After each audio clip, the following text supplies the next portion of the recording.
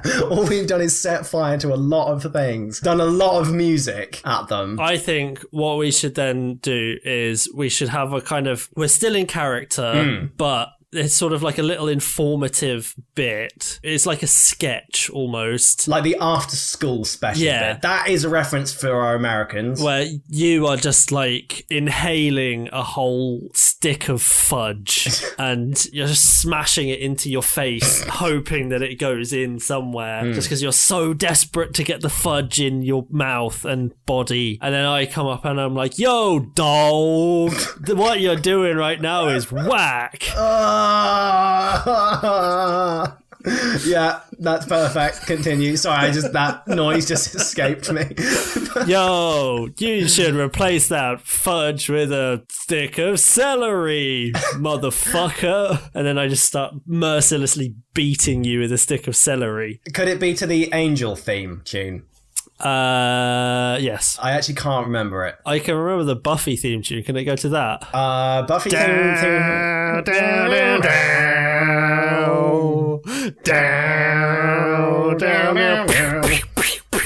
That's me beating with you celery. That kind of works. I sort of remember at one point it goes a bit crazy though, because it's like...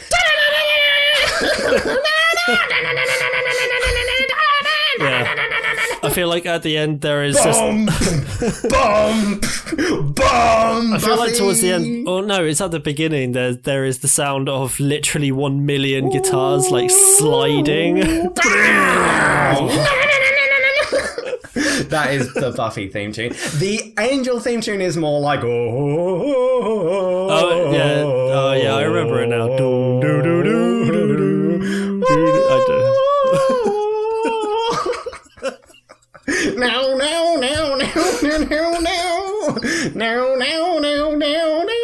This podcast is garbage. No, it's great. And the kids will love this bit. Can you imagine? Imagine the kids watching us in our dungarees and my mini skirt and my rollerblades and the bright colours, us doing this with your acoustic and the celery like it. Oh, fucking hell, man. They won't forget this. Anyway, I like your approach, Phil. Yeah, I've heard that it's kind of bad for cholesterol if you inhale fudge. Well, okay, you've got your science and your modern education and your learning, but you're missing the obvious fact. I mean, look at us in our dungarees and our mini skirts and our colours. We clearly survived perfectly fine with what we had in the 90s. These kids these days, they're all fat. But if you actually look, Phil, have you been to a supermarket of late? No, I find all of my food. I am a freegan. Well, clearly that is That is not true. I have been to a supermarket. There aren't any new sweets, right? You look at the sweets aisle. You've got your old school stuff, like your sherbet dibbed out fountain things, your refreshers. You got your cola bottles and strawberry bootlaces, all the Haribo, all the Bassettes, all that stuff. But those were all things that we had when we were kids. Like, when we were kids, new sweets were coming out every week. Like, fucking Chewits. They make your head blow up this time because they're green. And dweebs became super sour dweebs. And the nerds came along. And they had, all the Wonka sweets as well that, blew up your face when you ate them. It's like, it's chocolate a bit, but it's purple. Isn't that fucking weird? Eat it, you idiot. I mean, their advertising campaigns are very similar to our educational approach. That's where I learned the tricks of the trade, right? It was all extreme. It was like, yo, kids, do you want to be like your fucking mother? No. Eat this, you little shit. Wetter is better. Did they just shoot them? Yeah, there's riot hose them down.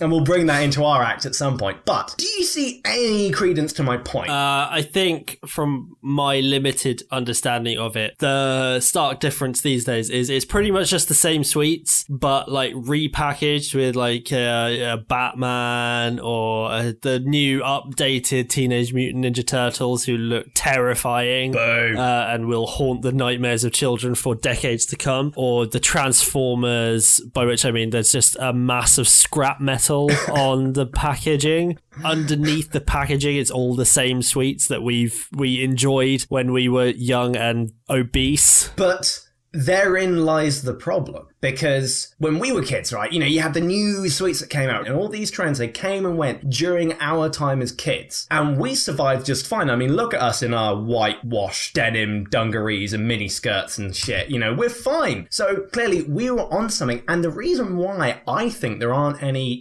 new modern trendy kid sweets is that, sugar and excessive amounts of like E-numbers and stuff, they've sort of fallen out of fashion of late. They're not really popular with the parents. It seems to be that there's this culture around healthy eating. They sort of moved away from all that stuff, and yet they're still obese. So clearly what they need to do is take a page out of our book. Do you see what I'm saying? No. What we're gonna do, right, after we've sung Heaven is a Half Pipe and C'est la Vie and that Ready to Go and probably throw some Aqua in there, there'll basically be like 3 hours of performances with you on your acoustic and me just dancing around on my roller skates. Rollerblades. Yeah. So after all that, and we've got them sat down, and after you've beaten me with the celery stick to the Angel theme tune, we're going to be like, right, kids, okay, we've sort of brought you under false pretenses. We're actually going to do something serious now. Sit the fuck down. Playtime is over. It's serious business now. Yeah, we've murdered your teacher and set off explosives in a school. Now it's time for learning. Yeah, you little shit munchers are going to learn something. The teachers can't hear you. They're in the staff room with bomb, bomb, bomb, bomb, bomb, bomb, bomb, bomb, playing on a loop. I mean, they might be tied up. They might be restrained. We cannot comment. They've either bled out or don't care. Your parents aren't going to pick you up for another 6 hours because we started this at 8:30 in the morning. So we've got all the time we need to make the changes. We line up all the kids. You sort of corral them with like a cattle prod of some sort, okay? I could sort of set off some more controlled explosions to kind of like herd them. Do we have some kind of pen for them? I'm pretty sure you could improvise if you like rip some of the wiring out of the building and just like strip that and have that live, just make a circuit out of that, so then that's like connected to the mains. They won't cross that line. Yeah, so it's sort of like a summoning circle but made of live electrical wires and used to trap children. Yeah, so you'll have that round the assembly hall and you just line them up and just sort of like threaten them with the cattle prod, just, really... I think I should... just for safety's sake, what I should do is I should have a super soaker in one hand, cattle prod in the other, and just sort of zap towards them, but don't actually hit them, but also, like, at the same time be squirting them with water. Extra conductive. Yeah. And they don't know that because they haven't finished school yet. So no, because they're fucking idiots. Damn right, and they will be when we're done with them. They deserve to get electrocuted. Exactly. So you corral them into a bit of a line, right? And what we're going to do, right? Ritual humiliation. That is how you change your life and behavior, okay? We name and shame them. Forcing the children to what will at this time in their lives be rock bottom. And the way we're going to do that is we're going to get them to show us their lunch boxes. And once again, I stress it's not a euphemism. They're literally going to bring out the lovely lunches that mummy and daddy have made for them to eat for lunch. Healthy, good lunch, right? And that is why they're all fucking obese and unhealthy, because they're not getting the stuff of life, the stuff that we had. First one here, I bet he's got fucking sushi. What a prick. Spring rolls. Healthy spring rolls. Not even got any meat in them. Jesus. Why does this kid have fucking salad? We didn't have any of this shit when we were kids. Oh, you got a box of quinoa? Fucking quinoa? Get the fuck out. Hummus? Fuck. Hummus with little pita breads cut into segments so it can fit in the little lunchbox. Gosh, what a dick. Unsalted and unsweetened popcorn. What even is that? As a treat. This one's got avocado and chia seeds. What the fuck is a chia? I think it's that thing where you get a little toy and then you grow grass on its back. And you got all that gourmet shit like gourmet tomato and beef pastry wrap lattice quesadilla. It's all organic, it's all unprocessed, it's all nutritious. nutritional. Get that out, right? Throw that on the fucking floor. Stamp on that. That's no good. Now, we're going to teach them about our youth, okay? Phil, do you remember pepperonis? I remember pepperonis. They're a little bit of an animal. Yeah, it's like a long sort of like squashed up blood bogey. I feel like pepperoni is the closest that we had to beef jerky, except it was not beef. It was barely meat. Like you say, it was probably mostly blood and like sinew. Yeah, and it like tasted really strong as well. They were really sort of like spicy. For kids that already stink. Can you imagine kids' breath after they had a pepperami? Well, that was our youth, and they're going to relive it no matter what. So we'll give them a pepperami. We'll just like upend a whole lunchbox that's like segmented out, and then fucking bin that, and then just like throw some Tupperware at them with just like, I don't know, 5 pepperami. I think we should maybe mix up the pepperonis with like just like a handful of Baby Bells as well. Oh, Baby Bells, that is also on my list. When your parents thought that it was a good idea and like a healthy snack to just eat a block of cheese. Damn right.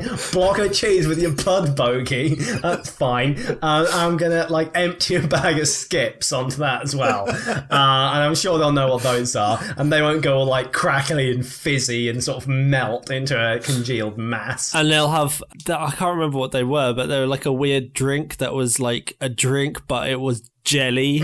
It was just like a bottle of jelly with a straw. That doesn't sound like you could really get it out though. It was like thin jelly, but it was jelly nonetheless. The only drink that I remember being pumped into my stomach as a kid was Sunny D. All right, yeah, Sunny D. I think what you might be forgetting there is Panda Pops. Oh, Panda Pops, but they were legit good, so we're not like we're gonna like get some of those from Four Boys or whatever and keep them back for tasty drink for us. There was like pure cane sugar in them, I think, like unrefined sugar. I'm going to be sat on the floor going through the kids' lunches, and if I find anything good, I'll just eat that right up. Lovely, lovely, nice. Yeah. Because I'm a grown-up, I can do that stuff. Yeah, so that's fine. Yeah. What about either, I'll give you a choice here, what about Monster Munch or Space Invaders? I want to tell you a thing about Monster Munch before we get into much else. When I was younger, I thought that Monster Munch, you could, because you know they're in the shape of like monster feet. I thought that there were more bits that you could get and you could build a monster. You can build your own monster out of crisps. Like it was one of those shitty, like, you buy a magazine and you get a little bit. Like if you get a bag of Monster Munch, like, I've all got all feet. Next week it will be all heads. Yeah, I genuinely thought that you could build a monster out of Monster Munch. Wow. Do you remember the flavours of Monster Munch? Let's see if you can do it off the top of your head before you look it up. Pickled onion. Yeah. There was like a beef one, wasn't there? Yeah, roast beef, I think. That was a pink one. I don't know what it's called. It's like hella spicy or something. Oh, yeah, they did ones in the 90s where it was like flaming hot. Oh, yeah, that's the one. Flaming hot. Flaming hot, pickled onion, beef burger, and spaghetti sauce. Spaghetti sauce. Jesus Christ. That was the blue one in the 90s. They sort of relaunched a bit. Originally it was smoky bacon back in the 80s, but I don't remember that. Apparently that is a very British thing, having these crisps that are just flavoured in these horrific ways. Yeah, I'm aware of Americans who are incredulous about the fact that in Britain it's kind of considered fairly normal to have beef flavoured crisps. Yeah.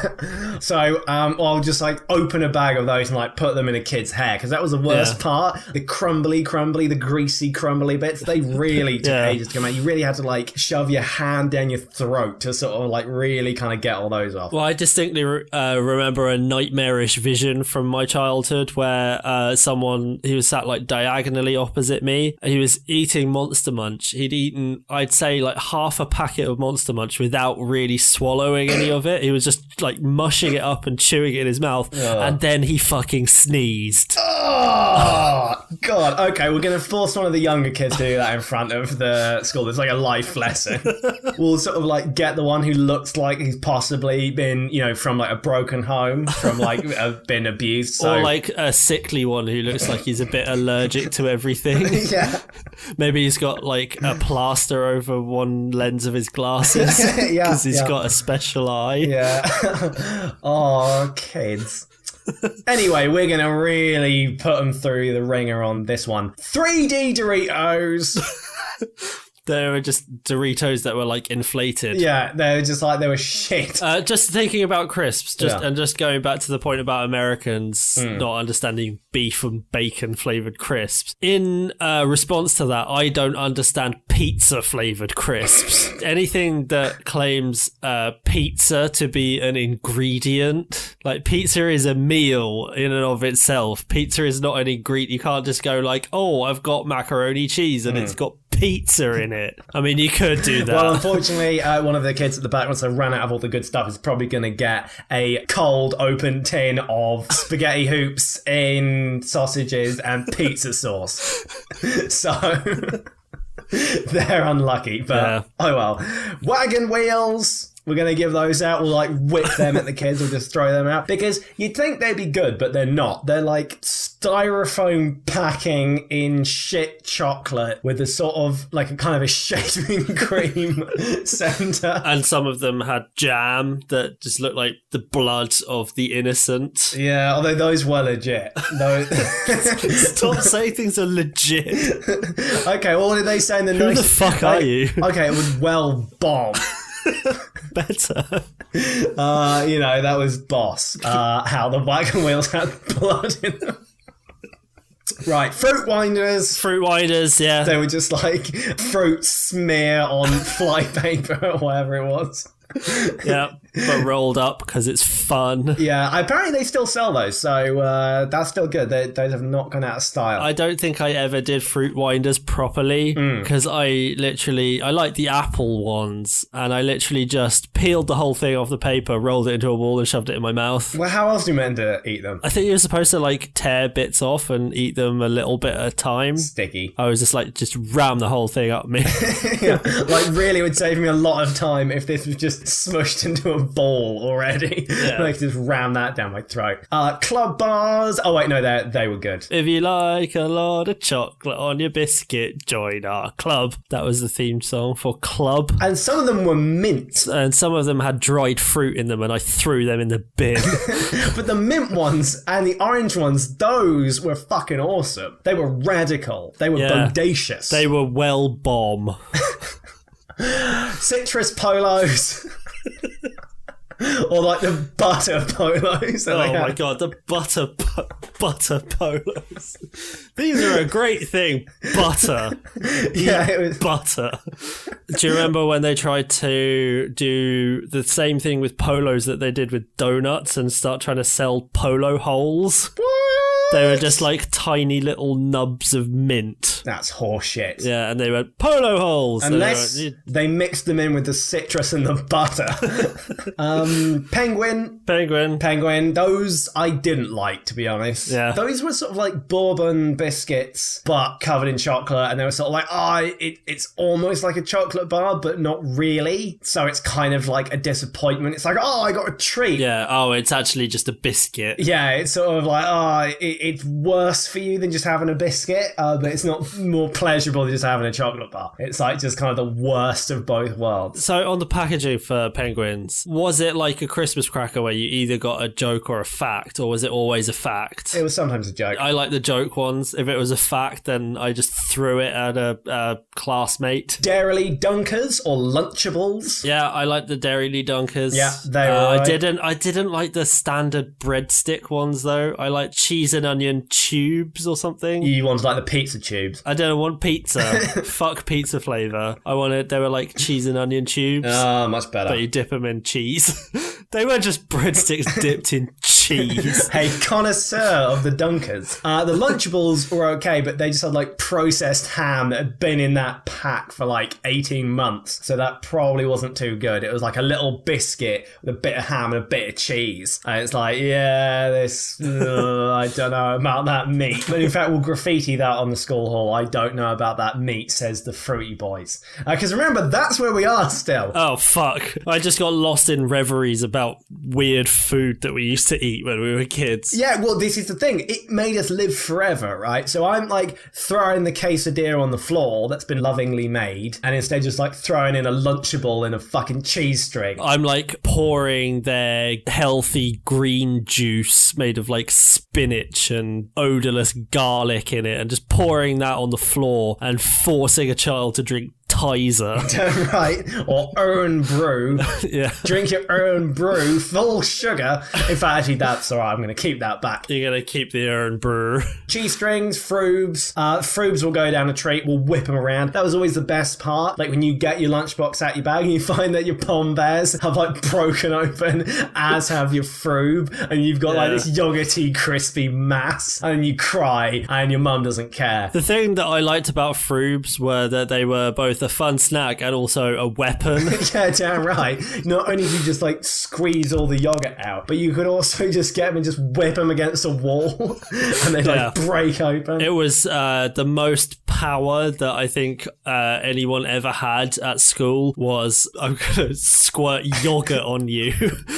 Well, that's what we'll do. We'll just stand up, we'll grab hold of a Froob, and I'll like hold it at sort of like waist level, and I'll squeeze it really hard until the end bursts and hit the first few kids in the front row. So they get their splat. I'll just go, "Ugh!" like that. How about this? Slight counter proposal here. It's the end of the show. We have a big net above the audience that is full of Froobs. It's like 40 feet above the children, and the last thing, we just pull the cord and the Froobs come down and they hit the ground with such force that they just explode in a tsunami of yogurt. Are we like down the road at this point? Are we like running away? Oh yeah. We've left the country. They've heard us run out to the van, get in the van and just drive off. I agree we need to finish, but I want to make sure that the special is served. Okay, what is the special? It is a sandwich with baked bean pizza, microchips, ice gems on the top, and was it? I don't know. Frou-Fou yogurt. What? Do you remember Frou-Fou? It was like yogurt that had a little man in it. Just Google Frufoo yogurt. Frou-Fou yogurt. It has like a little man in it. Oh, fuck me. I remember that. If you just told me that it was in that weird pot that has a bit sticky, like an island in the middle, then I would have remembered exactly what the fuck Frou-Fou was. I don't think I ever got that, but I remember seeing adverts for it all the time and being like, well, I don't care for the yogurt, but I want the toy. Yeah. Like, it has a little toy in it. That's amazing. It's yogurt with a fucking little alien or something in it. I've got a bit lost now. I'm looking at a BuzzFeed article about food that you'd never eat. There was such a thing as Vanilla Monster Munch. Bullshit. Vanilla ice cream flavour. Nah, that's just made up, mate. That's the caption is literally just an abomination. The only other things I want to bring up is Secret. I don't remember what that was. Secret. It was a chocolate bar. You can't trust anyone to keep a secret. Oh yeah, I remember that now. Remember the caramel bunny? The Cadbury's chocolate caramel bunny? She was fucking hot. Yeah. So we'll have like sort of a mural to her. Do you know who she was voiced by? Someone like ridiculously hot, no doubt. No. Oh, Angela Lansbury. Well, I mean, it depends on like what your definition is. Obviously, like we don't judge on this podcast because I've literally just remembered that we're still recording a podcast and not just having a conversation about fucking chocolate. Wait, no, let me guess. What's her name? Anthea Turner? No, I'm never gonna guess.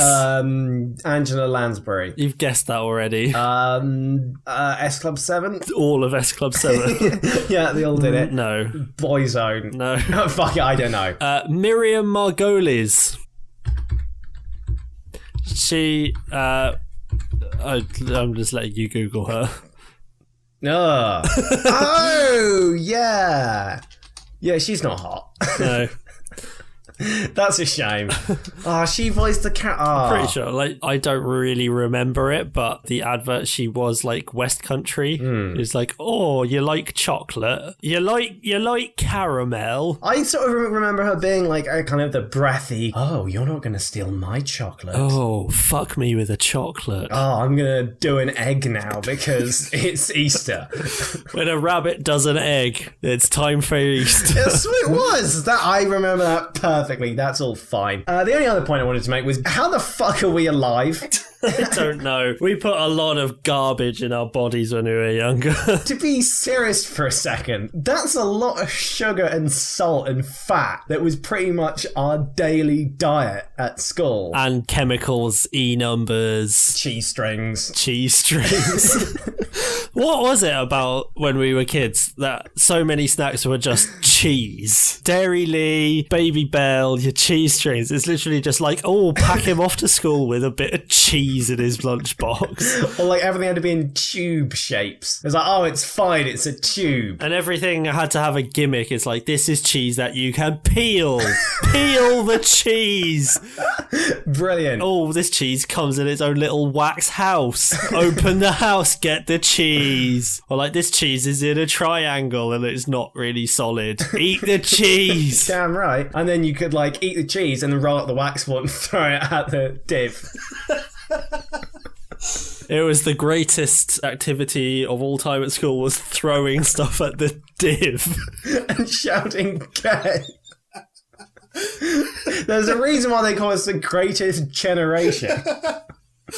Anyway, I guess we sort of end our show by just like, I don't know, stepping on the lunches that we throw on the floor. I'm finishing off my ice gems or whatever that I didn't give to the kids in the end. Well, I feel like the show probably ends when the police break down the door of the assembly hall. No, we'll just let off a smoke bomb and then just get bored and walk away from this problem. When we throw the smoke bomb down, do we shout, smoke bomb? I bet it's not a smoke bomb, it is nerve gas. And then we'll just sort of like just leave. I mean, like, I am bored of this idea. So, just a very quick summary. The show started with us drowning a teacher in gunge. The middle of it was me herding a bunch of children into an electrified summoning circle of sorts with a cattle prod. Then us force-feeding them lunch items from our youth, such as pepperoni and cheese strings. And then we set off nerve gas and just walk away bored. Yeah, I think if we like barricade the school as we leave, set fire to it so no one remembers what we did. I'm still on my rollerblades, you're still in your dungarees. We just walk away like the Jokers in Batman as the building collapses, and then we'll move on to the next school. Yeah, well, I am going to go just pop a quick email over to the Arts Council, see if we can get some funding for this. I think you should start sourcing our outfits. I am going to do some research on Bewitched songs because I cannot remember any of them. There was that one about being on a roller coaster, wasn't there? I don't want to do that one. And that is how the podcast ends. Please, Mother of God, let it end. I don't think Heaven is a Half Pipe was in the 90s. Well, this whole podcast is null and void. I think we should just delete the files. Yeah, that's probably for the best. I don't even remember doing my fucking film pitch. This last section has literally gone on for like an hour and a half. I feel like. You got a text from me during the day. What did that text say? The text said... I'm sorry, I'm on a Nokia 3210, speaking of the 90s. Caution, the podcast tonight will have shit tons of 90s references. I feel like you had apt notification. You didn't say it was going to last literally forever, though. Yeah, I should have warned you about that. But yes, you're right. Let's fucking put a nail in this one. Did you have an ad read to finish off? Shit, okay, I'm going to do this really quick, all right? Okay. Fuck. Hold on. Oh, turns out drinking whiskey while you have to talk isn't such a good idea. I'm on the water now. Right. This episode of Quality Irrelevant is brought to you by FreshBooks, the incredibly user-friendly solution to all your accounting needs. Whether you are a freelancer or you own a small business, FreshBooks allows you to easily track your expenses and send invoices and make sure collections always arrive on time. All the tools you need to appropriate company funds, make frequent and untraceable transactions to offshore accounts, or simply slice a little off the top are all at your fingertips. Fans of the show will be well aware that here at Quality Irrelevant, we are in desperate need of a serious cash injection so we can buy sundries from Wilco. FreshBooks to the rescue. They have just launched their pyramid scheme feature that allows you to automate all your nefarious wheelings and dealings so you don't have to. Go to freshbooks.com/qualityirrelevant and sign up for your free trial using offer code I really can't be held accountable for any of this. Thanks to FreshBooks for supporting this show. Oh, wait, that advert was meant to be for how to totally cook your books for sure.com. Ah, fuck. You're bad at the ad reads. I will do a careful edit. A careful and tasteful edit. Please do. The end. That is how all good podcasts end. This is over now.